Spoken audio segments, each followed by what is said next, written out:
Saturn ingress into Aries reading.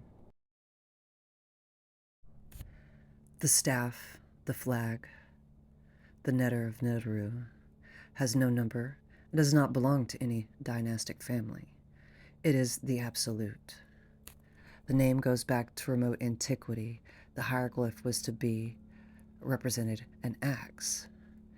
Archaeology finding its evidence is a standard, constant staff, rod, or wood. The flag. The Neteru are an expression of cosmic energy, each representing a principle of nature and harmonic unfolding of creation. They preside over all forms, functions, whether celestial, on earth, or animate. The divination meaning for this card is anything can be done, nothing is impossible. Expect the unexpected. Bes, to advance. Leopard, fire. Bes is shown as a dwarf god with a huge bearded head and a squat, bowed body. The skin he wears is from the leopard family. Its tail touches the ground behind him. His name diverges from Besa or Basu, the name of the animal whose skin he wears. A god of laughter, joy, and pleasure. Another aspect of Bes was his presence in the birth chamber as a powerful protector of mother and child. As a protector, he assumed that the nature of warrior god carrying knives to destroy the enemies. Bes is a powerful keeper of the threshold. He is the giver of initiation into the hidden realms, where even Huru is forbidden to enter without his permission. Divatory meaning, the promise of pleasure and fulfillment, rejuvenation and joy, access to forbidden dimensions. Serket, she who liberates the breath. The scorpion was a creature both feared and revered in Egypt from a very early period, and the Egyptians wore small images of Sekhmet, the scorpion goddess, as an amulet for protection. In this card, the Sekhmet is seated on the throne, and she wears a scorpion on her head dress while her feet rest on another large scorpion. The pronounced physical contraction of the scorpion's body, especially its tail, when threatened, and its expansion when relaxed, symbolizes the rhythmic contraction and expansion of the lungs in the process of breathing and the rhythmic flow of the vital force via the breath. It also represents the flow of sexual energies, and in this positive or negative. When used for destruction and manipulation purposes, these energies work to ensure one more deeply into the world of appearance and become poisonous like the scorpion's venom. In this respect, Serket is contraction, preventing the free flow of life force symbolized by the ankh she holds in her left hand. Her sexuality can be a power given as a gift by the gods, an expression of the female cosmic principle. It is a way that the scorpion was considered sacred to Asut, imparting her protection, magical knowing, and power. The danger of misusing sexual energy or a conscious choice in their direction, magical protection, and protection of marriage is the divatory meaning for this card. Binu, to shine, to rise. I am Benu, the soul of Ra. The wonderful Benu, with its brilliant red and gold plumage, was the sacred bird of Heliopolis, identified as a heron, with its long, straight back and head adorned at the back with two erect feathers. The Benu was later called the phoenix by the Greeks, and the fabulous stories that were told about it. Benu is the essence of rebirth. It rises from its ashes as the spiritual body rises from the dead physical form. I am the Benu, the soul of Ra, and the guide of the gods in the Tut. Let it be so done unto me that I may enter in like a hawk, and that I may come forth like Benu, the morning star. Divination meaning for this card is renewal of life and energy, rebirth, shedding the old, the heavy, the outworn, feeling as free as a bird. Sobek, he who reunites also to make pregnant. The crocodile god Sobek is one of the pre-dynastic gods of Egypt, a very ancient and chief deity of the city. All of the animals found in Egypt, the crocodile was among the most feared. The destructive power of Sobek was seen as to be a necessary element in the process of transformation. The power he personified was destructive, but only to those who were embellished in the material trappings of the external world. Fearful deities like myself have always been employed to guard the inner teachings of the sacred sciences. They represent our fears and the destructive energies projected out onto the world. The power of Sebek embodied was a link with extrahuman realms, with reptilian consciousness and the mud and slime of human beginnings. He is depicted here in human form with a crocodile head, crowned with horns and the solar disk around, two in the rear.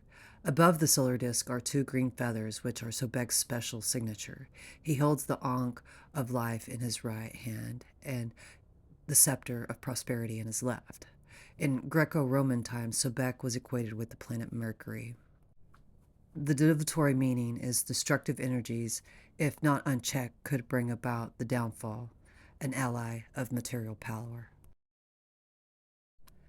Heru, that which is above. Heru, or Horus, is one of the best known of Egyptian gods. Throughout the dynasties, he was widely worshipped from the very earliest period of Egyptian history. That which is above, and it is in the form of a hawk-headed man wearing the red and white crown of the South and North united.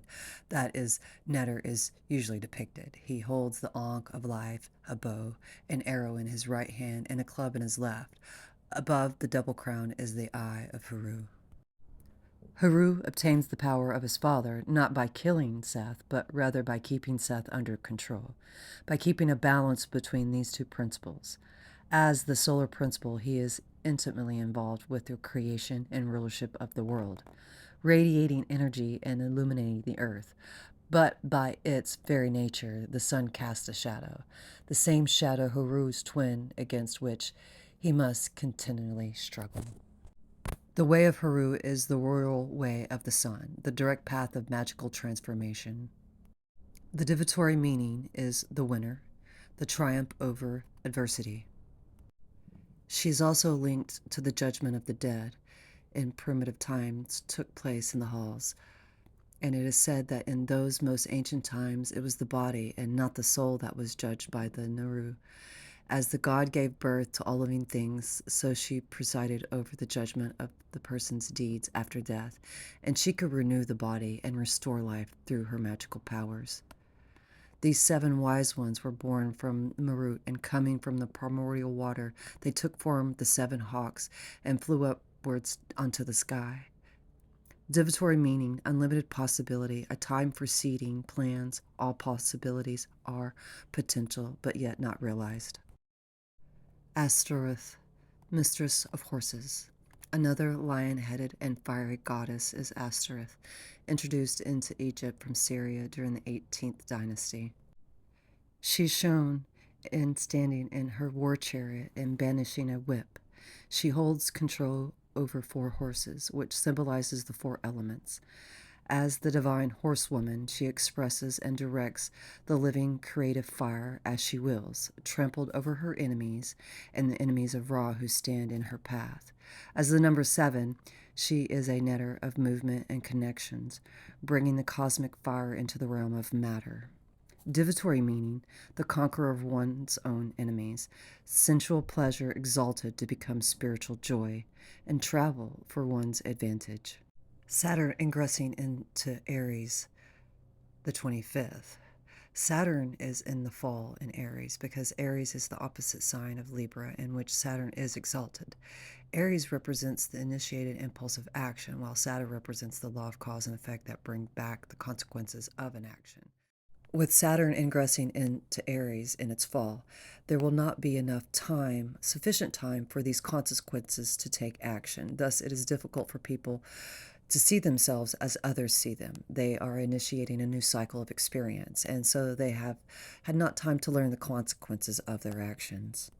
If Saturn is afflicted in Aries in your chart, it really depends on you and your birth chart. So look at your house placements, but that can make you very defensive and always expecting opposition from others. This quality makes it difficult for you to understand and communicate and cooperate with others. The affliction can also indicate self-centeredness and impulsive to judge and be self-justification. You could also have concerns with ambition and security, and you might overlook the need and aspiration of others. And there might be a tendency to pursue personal aims, which can hinder you without cooperating from others. It can place limitations on the success that you are looking for. Working with the light and dark side of these energies, and on the light side of the energy, it can make you highly developed. It can give you discipline, and combined with initiative leads to mental creativity, which enables you to produce new concepts in your chosen field. Saturn through the house's quick rundown. On the positive side of this placement, it can give you good reasoning ability, a sense of justice. You may also feel that you have to shoulder heavy responsibilities, and what you really need to do is become more outgoing and develop a sense of humor. You are allowed to have fun. You have time. On the bad side of this affliction, limitation and hardship, many obstacles to overcome before these people can achieve self-sufficiency and independence and freedom. Due to Aries ruling over the first house, Saturn is not very happy in this placement. It could bring frustration, hostility. It takes overt violence and can manifest as scheming to get even or even take advantage of people for their own material gains. You must learn to love and cooperate with others in order for your fulfillment and happiness to be obtained. Remember, the impulsivity of Aries is not good for Saturn, and Saturn is not good for Aries. Don't forget the consequences of your actions. Saturn in the second house, Aries, it indicates ambition and hard work. With the initiation of Aries going full force, you have to remember you have to flow with the energy. You can't force it. You are working with Aries in Saturn, the second house, material possession. You want to go really fast, but you have to go with the flow. Don't forget impulsivity and the consequences of your action. Working with this negative side of Saturn, you can achieve financial growth, but it's working hard for little gains. So that's why you need to go with the flow. There will be financial security and money and property. In general, this position acquires land and property of lasting value. So no initial reaction. Go with the flow. No selfishness and possessiveness concerning monies, or you will be blocked. Saturn in the third house of Aries, your mind is on fire. It is very useful right now to work in printing, publishing, and any kind of communication, whether it be media or through just your community. Be careful when it is contact concerned.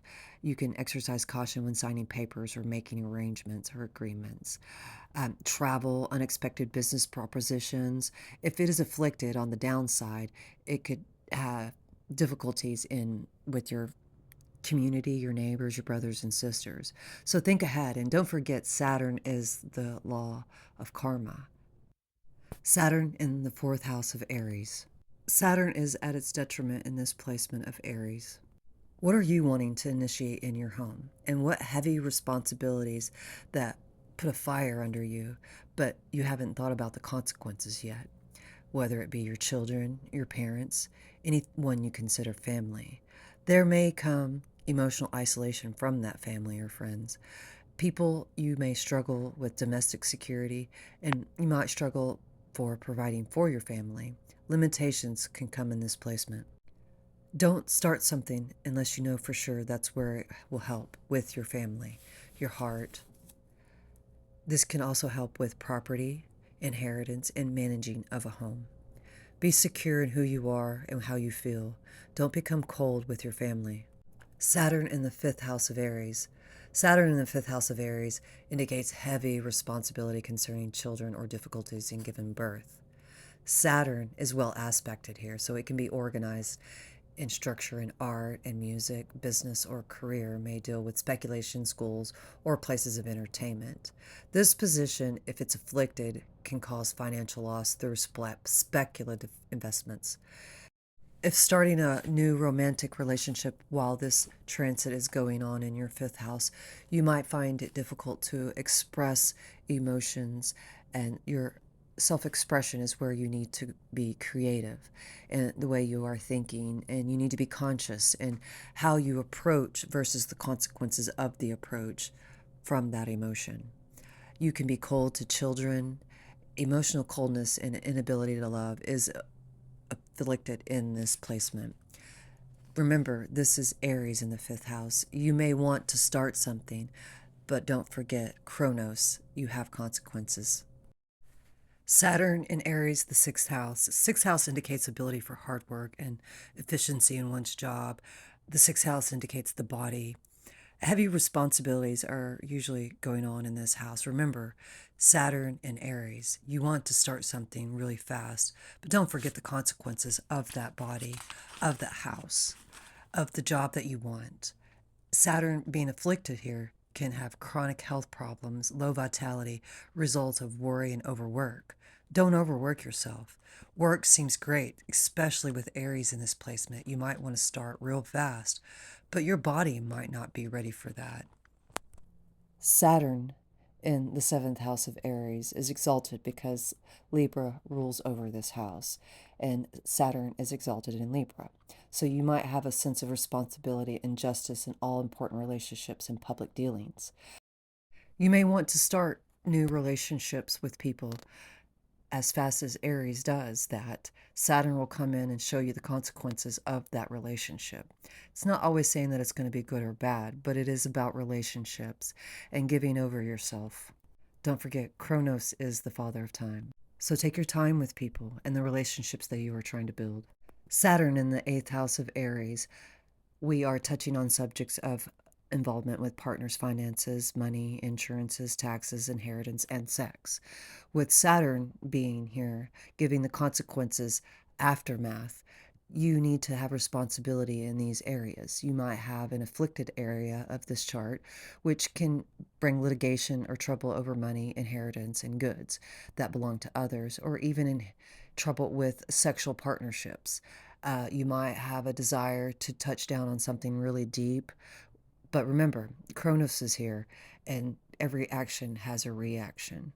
Take pride in who you are, even if you are having a hard time financially with this house. You could be burdened with heavy taxes, so you should pay those taxes. You might even marry a poor person, but there will be restrictions on career ambition due to lack of capital. Saturn in the eighth house causes fear of death if the individual is lacking spiritual value. Distressing dreams and psychic experiences have a disturbing psychological effect on this placement. Think before you do. Saturn in the ninth house of Sagittarius. Sagittarius ruling over this house placement, it indicates interest in religion, philosophy, higher learning, a system of belief that are judged accordingly to their practical and contribution to society. People with this placement, you can find yourself wanting to initiate your spiritual goals or your sage-like presence in the world, maybe even being compatible with other philosophies and other people who have different viewpoints than you. Initiating and understanding the consequences of these actions. Where are you taking your spiritual beliefs? Where is your philosophy going? Is the law holding you back? Are you being the law? Are you policing other people's spiritual beliefs? Remember, Chronos is karma. So what you put out in these spiritual beliefs and these spiritual communities, you will get back. Saturn in the 10th house is a powerful placement because this house corresponds to the sign of Capricorn, which Saturn rules. Saturn also holds the most highest elevated position in the chart when found in this house. Therefore, it can indicate strong career ambition, a drive to achieve status through professional and prominent areas of your life, especially after your Saturn return. If it is on the lighter note of this position, you have moral integrity and hard work, which can result in authority, high position, wealth, and leadership. If it is on the downside, which I mean afflicted, it may give you a tendency to compromise principles for the sake of ambition, leading to reversal forms of fortune, public disgrace, and a fall from high position. So with this placement, you have to watch your fiery nature in business. Make sure that is what you truly want and you hold it in high regard. And you're not just doing it just to get ahead. Remember, Chronos, Father Time, will get everyone in the end. Saturn in the 11th house of Aries. Saturn in the 11th house indicates a sense of responsibility concerning friendship and group associations.